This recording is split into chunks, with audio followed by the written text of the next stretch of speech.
Hi folks, it's that time of year again, or in this case this time of 4 years again, this time of leap year again. I can't believe it's been 8 years since I made my first videos about the presidents of the United States, but here we are. I guess time flies when you're having fun. A lot has changed, a lot has stayed the same. This series is going to be looking at every US presidential election from 1788 all the way up to 2024. If you're watching from the future beyond the 2024 results, please let me know the results in the comments below. But before we continue, please be sure to subscribe and hit the bell icon. And please consider supporting this work through Patreon. I'm very excited to unveil to you a whole animation upgrade in Manny Mando's history. Long-time viewers of the show will notice a big difference. Let me know what you think in the comments. I hope to release this series in parts in the lead up to the election, with it being all finished before the inauguration. That's usually how I try to aim these anyway. With that in mind, subscribe, hit the bell icon, and indeed consider supporting the creation of these videos at patreon.com/John D Ruddy. I need it. I've been interested in presidential elections for a very long time. The first time I came across the Electoral College was during the hotly contested election of 2000 between George W. Bush and Al Gore. This is a bit that I wrote in my current affairs copybook in school at the time, dated 16th of November 2000. And look, it's still obsessed with drawing flags then too. Just over a week after the election, and a month before the election would later be decided by the Supreme Court. Spoilers, by the way. Thank you, Assumpta Donaghy, for having us write this. Samhain, which is the 16th of November in Irish. The result of the presidential election in America is still not known. The postal votes have still to be counted. The Secretary, I did not know Secretary at that point, Secretary of State of Florida has decided to not use the hand-counted votes. Of course, hindsight is 2020, but we're beyond 2020. Who knew? This was the year 2000, man. And we're now in 2024. Since then, I've been fascinated with this strange system that has caused more than a few controversies over the years. Let's have a look at them. It might give us some insight into what might happen in the future. It might not. Who knows?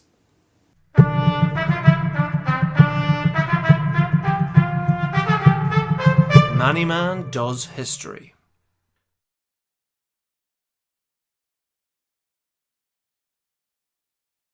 The Electoral College system emerged during the 1780s as the founding fathers were working out how this new country of the United States of America was to be run. They came together at the Constitutional Convention to discuss and debate the different systems they could use, how the government would be structured, etc. They settled on the three branches of government being the legislative in Congress, the judicial in the Supreme Court, and the executive in the President. There was the option of having a popular vote, where those who were allowed to vote voted for the president, and whoever got the most votes from the people would become president. In the beginning, those who were allowed to vote were generally property-owning or tax-paying white men, around 6% of the population, but the right to vote would slowly expand over time.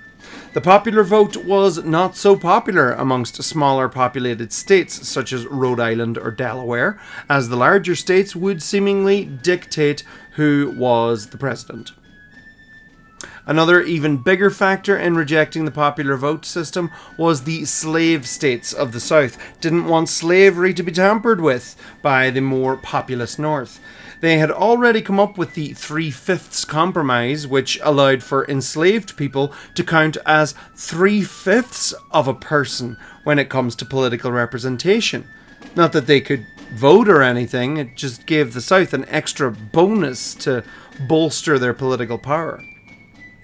The idea of the Electoral College came about that each state would have one elector for every member of Congress it had, so 2 senators plus however many representatives in the House, which is determined by population. Most states have a winner-takes-all system, where whoever wins a plurality of the votes within a state, meaning more than any other candidate, so 35% could win if there were multiple other candidates splitting the vote.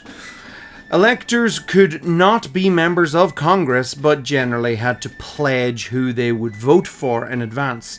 Those 2 Senate votes give a huge boost to lesser populated states. For example, an electoral vote in Virginia represented about 62,000 people, whereas an electoral vote in Rhode Island represented about 22,000 people, giving each person's vote in Rhode Island a bigger sway than a Virginian. After much debating, the Electoral College would become part of the US Constitution, although it wouldn't be called as such at first. The first presidential election happened in December 1788 through to January 1789. The brand new constitution was still being ratified by some states, so Rhode Island and North Carolina didn't ratify on time to take part in the election. New York didn't select its electors in time, so no votes from New York. This election saw New Hampshire, Massachusetts, Connecticut, Pennsylvania, New Jersey, Maryland, Delaware, Virginia, South Carolina, and Georgia take part in the presidential election. After the popular election, the College of Electors get together in their own states and make their votes based on the popular vote, usually. It was thought that this would be good also in a time before telecommunication, that the electors could be more well-informed of developing situations to make a more well-informed vote. Interestingly, initially, the Electoral College casted 2 votes, the idea being whoever gained the most amount of votes would become president and the runner-up would become vice president. Kind of a form of ranked choice voting. George Washington, the hero general of the Revolution, was unanimously elected president with 69 Electoral College votes. Nice. But the second votes were split amongst 11 candidates, with John Adams gaining the most with 34. These votes were then passed on to Congress to be confirmed in the new year. The president would then be inaugurated on March the 4th, and all this would happen every 4 years. Although George Washington's first inauguration was delayed until April 30th because they couldn't get enough of Congress to come together to confirm the vote in time. Teething problems. At this point, there were no formal political parties, and it was even thought that the Electoral College could help prevent factions breaking off. But that was wrong.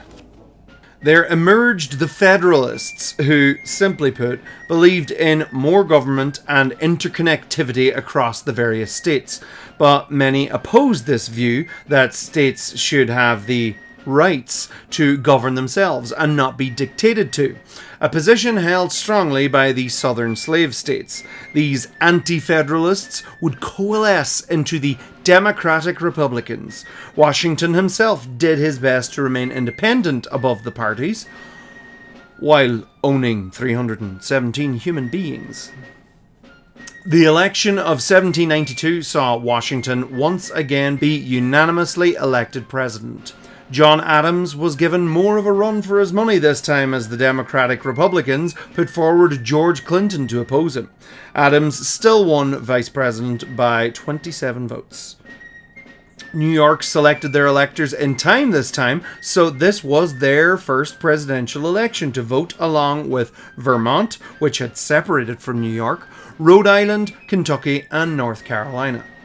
In the lead up to the 1796 election, George Washington chose not to run for a third term, which was probably a good shout given that he would later die in 1799. This left the presidency open for a strong competition. At this point, as the Electoral College system was still finding its feet, parties ran multiple candidates against each other, but the system would generally begin to favour a competition of 2, this time between Federalist John Adams and Democratic Republican and Secretary of State Thomas Jefferson. America's stance on the French Revolution was a focus of the campaign, with Federalists accused of being monarchists and the Democratic Republicans supporting the anarchy of the French Revolution. Adams won a narrow victory. Needing 70 electoral votes to win, he got 71. Thomas Jefferson was runner-up and so became vice president, which was indeed weird given that they were political opponents. These earlier election maps are a little more deceptive too, given that not all electoral votes are seen here. Maryland, for example, had 10 electors and had 2 votes, so 20 votes for Maryland, 7 went to Adams, 4 to Jefferson, but then also 4 to Thomas Pinckney, 3 to Aaron Burr, and 2 to John Henry. This election indeed saw the rivalry appear on the electoral map between the Federalist New England and the Southern slave states. New York and Maryland would act as the early swing states in these elections. This was Tennessee's first election. The election of 1800 was a little bit complicated. It was the first presidential rematch. This time, parties ran a ticket pairing a presidential candidate and a VP candidate together. Adams ran with Charles C. Pinckney, while Thomas Jefferson ran alongside Aaron Burr, Also, all you Hamilton musical nerds out there, you know the shtick, you know what's happening here. John Adams and his party had become very unpopular with the Alien and Sedition Acts, making it more difficult for immigrants to become citizens and more difficult to publicly criticize the federal government. First Amendment, yo. The two prominent Federalists, Adams and Alexander Hamilton, were at odds with each other, so the Democratic Republicans capitalized on the divisions, and in what is known as the Revolution of 1800, Thomas Jefferson and Aaron Burr won 73 votes each, tying for first place. In the case of a tie, the choice goes to the House of Representatives, who held a contingent election in 1801. Jefferson's longtime rival and Federalist, Alexander Hamilton, actually publicly backed Jefferson and swayed the vote towards Jefferson. Aaron Burr would later kill Hamilton in a pistol duel. Spoilers for Hamilton. John Adams was the first president to fail to be re-elected as president. The fact that the runner-up became vice president was getting really awkward really fast, so Jefferson changed it in time for the election of 1804 with the 12th Amendment, which reduced the electors' vote to 1, and they vote for a joint ticket of president and vice president, like what it is today. It's almost as if when something is not working right in the system, maybe it should be changed. He also chose to drop the increasingly deranged Aaron Burr in favour of George Clinton as VP. Jefferson was very popular thanks to the Louisiana Purchase and a strong economy, so he wiped the floor with Charles C. Pinckney. This was Ohio's first election. Georgia was now smaller, having lost the Mississippi territories. Jefferson stood aside for a third term, so his Secretary of State James Madison emerged as the new Democratic-Republican nominee, keeping George Clinton on as VP. Federalist Charles Pinckney ran again and lost again, although he did manage to win back most of New England. The election of 1812 was the first big election during a major American war, the War of 1812, against the British. Wartime President Madison won re-election, but Federalist candidate DeWitt Clinton and nephew to former VP George Clinton gained some Northern Democratic-Republican swing voters, who were becoming more annoyed with how Southern-centric the party had been. This was Louisiana's first election. Madison retired after 2 terms, allowing James Monroe to become the new Democratic-Republican candidate. People were feeling good about the end of the war and the decent terms, so Madison had an easy time campaigning. Federalist candidate Rufus King had little to entice people with, as Monroe had adopted some old Federalist positions such as a national bank and protective tariffs. Monroe won a massive victory, and the Federalists would never again put forward a presidential candidate, bringing an end to what is seen as the first party system. This was Indiana's first election. Things were so good for Monroe that he ran unopposed in 1820, in a time known as the Era of Good Feelings. That's nice, except maybe for the 75 people he owned, and all the other people that were owned across the southern states. He managed to avoid the backlash from the financial panic of 1819, and Monroe won every state, with only one stray vote going to Secretary of State John Quincy Adams from a faithless elector in New Hampshire. A faithless elector is one who votes differently to how they pledged they would vote. It is a flaw to the system, but it hasn't really been a huge problem. Early in 1820, as more territories were being organised into states and Americans were pushing out west, the question of slavery was the hot topic, and whether or not new states should be allowed to be slave states. The North particularly didn't like this, partially because of the whole ethics thing of owning people, but also the 3/5 Compromise would allow future slave states to bolster their representation in politics. As a compromise of Missouri becoming a slave state, Maine was broken off from Massachusetts and admitted as its own state, to counterbalance the addition of a slave state. This was not a sustainable solution, and the question of slavery would only begin to fester even more. This election was Alabama, Mississippi, Illinois, Maine, and Missouri's first election. This is also one of the few times that there was a 3 double-term streak amongst the presidents Jefferson, Monroe, and Madison. The only other time this would happen would be later with Clinton, Bush, and Obama.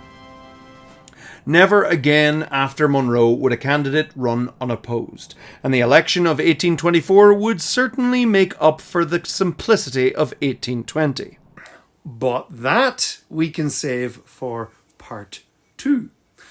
Thanks for watching, folks, and please subscribe to be the first to watch part 2 when it comes out. What did you think of the new animation style? I've learned a little bit. Let me know in the comments. You can support the ongoing work on this channel through my Patreon at patreon.com/John D Ruddy, or by becoming a member down below here on YouTube. This support is hugely needed to keep making these videos possible. Be sure to follow me on all the social media, on Blue Sky, Threads, Facebook, Instagram, and Twitter, the one thing trans people are happy to dead name. I post daily history videos on those platforms. I've been considering posting these videos as shorts here on this channel too. I've piloted them a few times, but I think YouTube have finally sorted out their shorts infrastructure a little bit better, so let me know what you think in the comments. Special thanks to all my supporters on Patreon.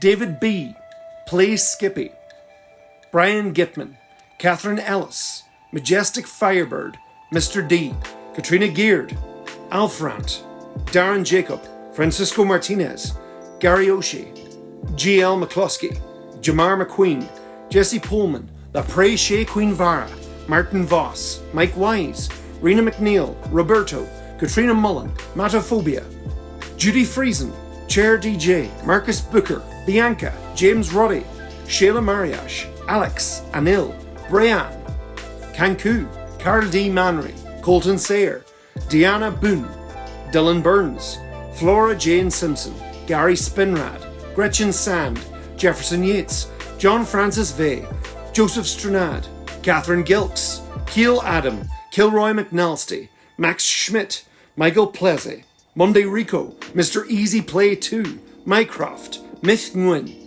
Nugo 520, Samir Sekri, Sean Hope, Tala Hartman, Talitha Brower, Tranier Bocage, Vide. Once again, thank you.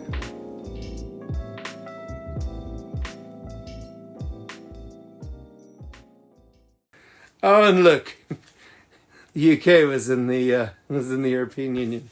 That's quaint.